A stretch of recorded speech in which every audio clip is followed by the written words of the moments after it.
Olá, pessoal. Boa tarde, sou Lavínia. Vamos agora falar sobre os preços de transferências, alguns outros pontos de atenção, né? Nós já falamos sobre o que muda com a nova medida provisória, e agora nós vamos falar sobre alguns outros pontos de atenção.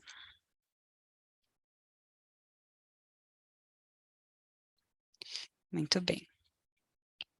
Então, pontos de atenção que estão nessa nova medida provisória 1152 de 2022, que tem prazo até abril para ser convertida em lei, né?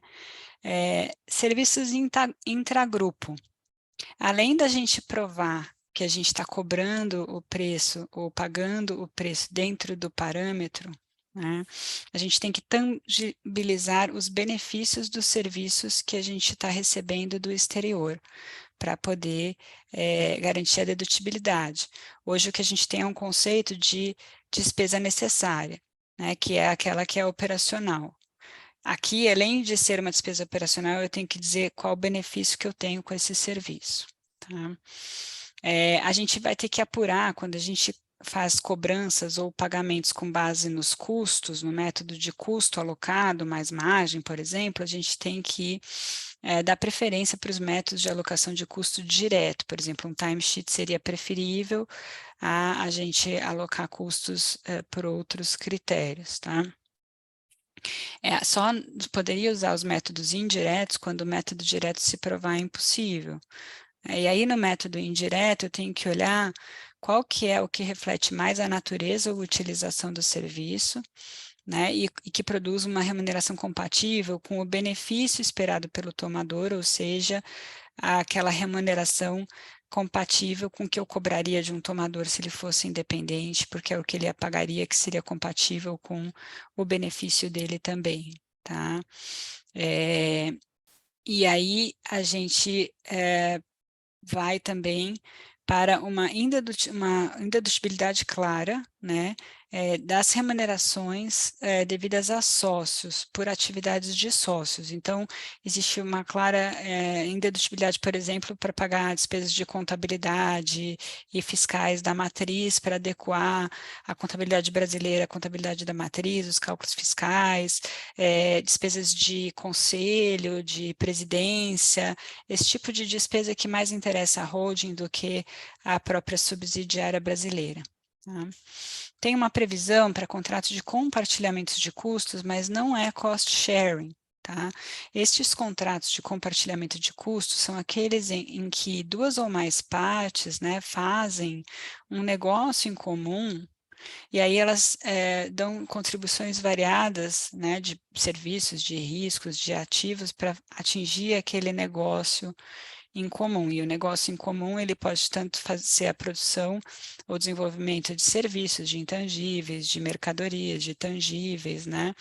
E aí a ideia é que os benefícios dessa atividade eles vão ser divididos proporcionalmente aos custos ou vice-versa, os custos proporcionalmente aos benefícios. O que quer dizer a norma com isso? Que, por exemplo, não vai se aceitar que o Brasil assuma um custo maior, proporcionalmente maior no custo total, por exemplo, do que os benefícios que o Brasil vai receber proporcionalmente no total. É isso. Isso aqui muito voltado, portanto, à atividade fim e não à atividade meio. O nosso cost sharing, né, rateio de custos, é muito mais para atividade meio do que para atividade fim. Outro tema importante aí da norma é o fato de poder atingir reestruturações de negócios ou modificação nas relações comerciais ou financeiras, tá? Então, quando eu estiver fazendo reestruturação de negócios internacionais em que eu transfiro um lucro potencial do Brasil para o exterior, tá? Isso poderia ser obrigado, por exemplo, eu cobrar o valor presente desse lucro, né, que eu estou transferindo como se eu estivesse vendendo isso por uma parte não relacionada, né? Então, isso pode ter aplicação muito em intangíveis, em reestruturações societárias, né? Existe uma discussão se as normas societárias são normas comerciais, se a relação societária é uma relação comercial. Enfim, em princípio, dependendo do nível de abrangência dessas informações, né, dessa interpretação dos textos da lei, pode até atingir uma incorporação internacional, uma operação societária internacional. Tá? Então, é importante analisar operação a operação para ter certeza que atende à norma ou que a norma não se aplica. Tá? No caso de royalties e assistência técnica, científica, administrativa ou semelhante, existem várias regras que estabelecem limites de dedutibilidade vinculados a percentuais, registros ou tipos de transação. Tudo isso seria revogado, tá? E seria colocada uma norma de que são dedutíveis esses pagamentos desde que se encaixem nos preços parâmetros, né?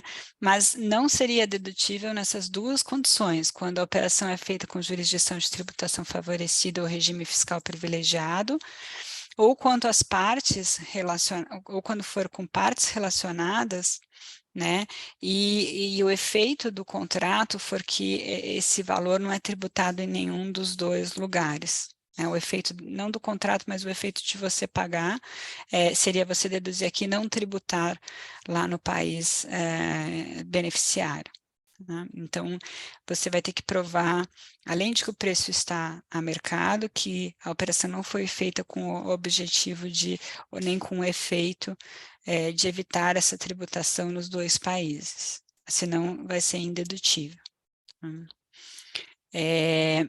E aí também tem uma outra previsão de que benefícios e sinergias incidentais não podem ser precificados ou remunerados, apenas aqueles intencionais, né? Então, se eu fiz uma operação para ter um benefício, uma sinergia intencional, isso tem que ser dividido entre as partes relacionadas daquela operação. Agora, quando eu tenho algum benefício aqui no Brasil, ou sinergia, pelo fato, por exemplo, de fazer parte de um grupo global, né, mas que isso não foi intencional, então aí eu não poderia pagar por isso. Tá? Então, esses são alguns outros temas aí importantes. Nós temos, como eu já falei, vários vídeos, um que é exatamente num escopo mais amplo, o que que muda, um outro que é para juros e instituições financeiras, alguns temas de interesse, e o outro que é a mão na massa, sobre o que que a gente precisa fazer para implantar essa nova medida provisória. Esses aqui são os outros temas importantes que não se encaixam em nenhum desses 3 outros vídeos. Muito obrigada e até o próximo vídeo.